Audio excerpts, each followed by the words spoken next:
It's not looking good, is it?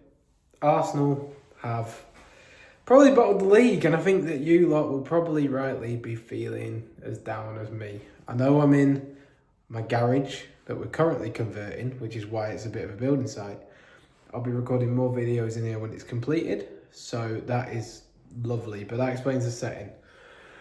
I wanted to touch on a few things for today.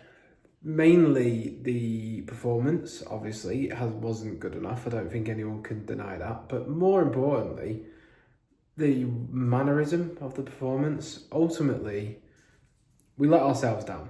We didn't perform against Bournemouth anywhere near we should. Nor can I pretend that I'm not disappointed or deeply worried that Manchester City are now on our tails for another season. We've shot ourselves in the foot. Ultimately, 2 out of the last 3 title races that we've been a part of have been in our hands. And it looks like on those occasions we've let ourselves down. And I'm really hoping that isn't the case now. It could be, it possibly is. But that's the reality we live in as Arsenal fans. I wanted to touch base because I think that Sporting actually couldn't come soon enough. I think it's perfect to have that time to reset and hopefully get some positive morale going into the City game, because if we had a whole week off before the City game and without anything to sort of try and bolster the morale or the performance of the players, then ultimately I think that we could come unstuck and we could possibly then start to look at maybe, just maybe, how badly the season could get for Arsenal. If we get a positive result and a good performance against Sporting, that's the best way to bounce back. We can then start to rebuild the season, start to build some momentum, and hopefully, just hopefully, go on a bit of a run that can lead us to both Champions League and Premier League glory. How far away they feel at the moment, it's hard to put into words.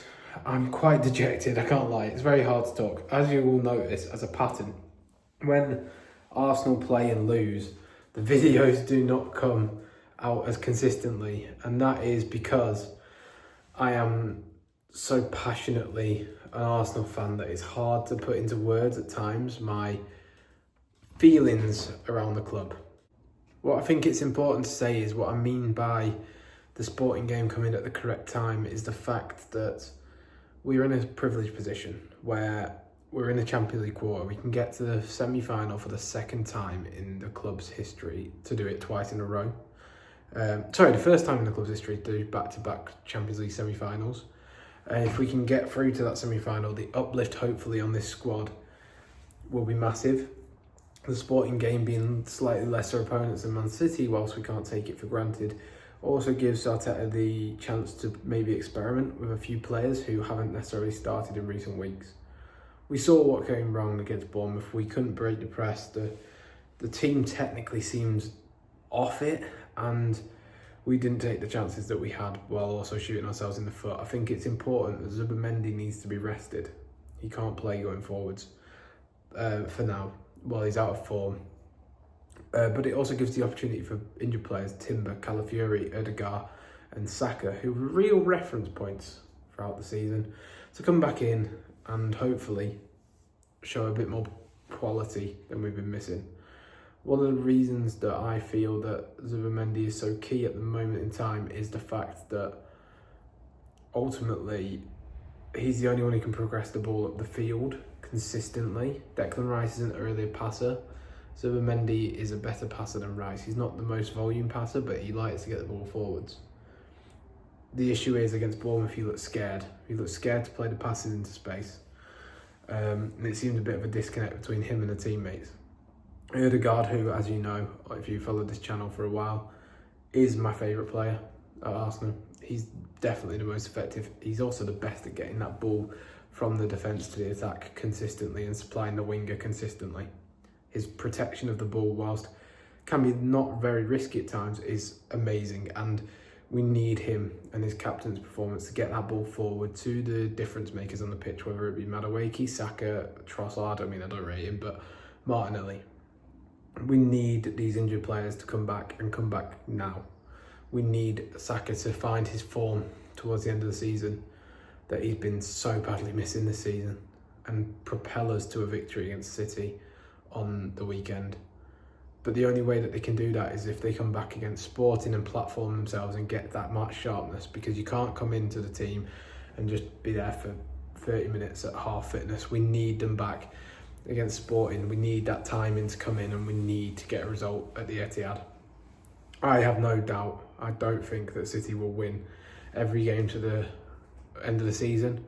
A friend of mine said to me, put a percentage on how confident you are for the league right now. I'm probably about 60%. I feel that if we are to lose the league from here, even now, it's because we shoot ourselves in the foot. We are good enough to win this league. But it seems like the pressure's getting too much, and that is a worry. So what this team needs a reset. The manager needs a reset. They need to forget the past and go forward without fear. Ultimately, you're in a position to challenge for something monumental. And they very much haven't done that in terms of their mentality in the last few games. We've looked scared, we've looked off it, but there is a chance of redemption. And we've got to start against Sporting. It has to come, because ultimately you live and die by these. If we don't get a major trophy from the position that we've been in this season, unless we get to a Champions League final and get knocked out, so there's a big caveat that, I think Arteta might be going. So for him, for this project, it seems like a crunch point, and I do think that we will come through it. I hope we come through it as an Arsenal fan, but after that Bournemouth game, I'm a lot less certain than I was before it. We just lacked strength, we lacked dual winning, we lacked game management, we lacked technical ability. That was the most worrying thing. We looked fatigued, sure, but we lacked effort at parts of it, and that is a bit unforgivable. There's not a lot to say other than we just got to get our head down, reset in training. For Sporting then, let's do the predicted lineups. We know that 4 players are in contention to come back from injury. I think Hincapié's a while off, if I'm not mistaken. But for me, I think I'd go with Raya in goal, Gabriel Saliba at the back, Ben White, I'd say bring Timber off the bench at right back, and then Calafiori if he's fit to start, but then he doesn't do 2 games in a week, does he? So maybe Lewis Skelly. Then you look at the striking midfield options. I'd go, if Ødegaard's fit, start him, give him 45 minutes, bring him off. I'd take out Zubameni and play Rice and Eze in the midfield, as long as Eze's fit. And then I would go with, it depends if Saka's back. If Saka's back, I start him. You need to get his match sharpness up, but otherwise I'd go Madueke, Havertz up front, and Gabriel Jesus or Martinelli on the left wing would be my preferred lineup. I think we need a little bit of freshness, and off the bench, Jesus at least looked like he could make things happen in the last game. And I think he is primed for a big performance. If he can get a goal against Sporting, he's the type of player who's been there and done it and could make the difference against Man City in the game on Sunday.